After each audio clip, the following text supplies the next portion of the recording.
Liberta o teu pensamento e mostra o que tens por dentro. Num olhar distante procuro sentir, sonhar com o futuro. Liberta o teu pensamento e mostra o que tens por dentro.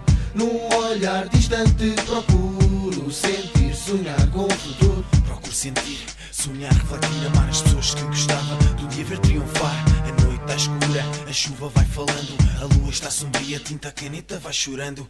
Momentos obscuros, sensibilidade imensa, gravuras mentais pela minha visa suspensa. Adquiro um suspiro numa situação tensa, respiro e miro, música sem ofensa. Fecho os olhos a tripar, e desta vida qual é a sentença? Mortes na cidade, segue a luz e pensa. A felicidade está em ti, não te quero abater. Sofrer, acreditar, lutar e poder mostrar realmente o que queremos. Transmitir paz, amor e amizade. É o melhor, está-se a sentir a frequência a qual reajo e viajo consistente, de forma diferente. Em meditações, divagações, pelo meu pensamento. Em manuscritos e batidas, situações fedidas, de equilíbrios e desequilíbrios das nossas vidas. De equilíbrios e desequilíbrios das nossas vidas.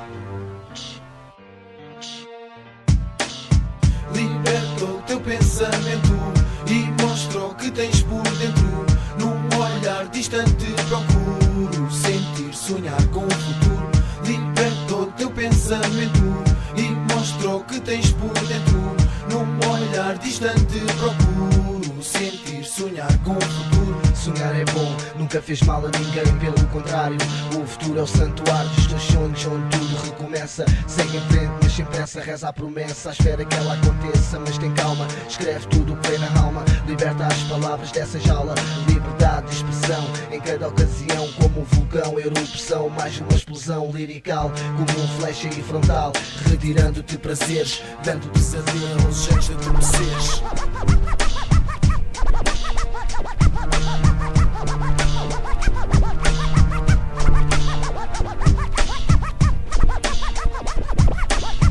Liberta o teu pensamento e mostra o que tens por dentro.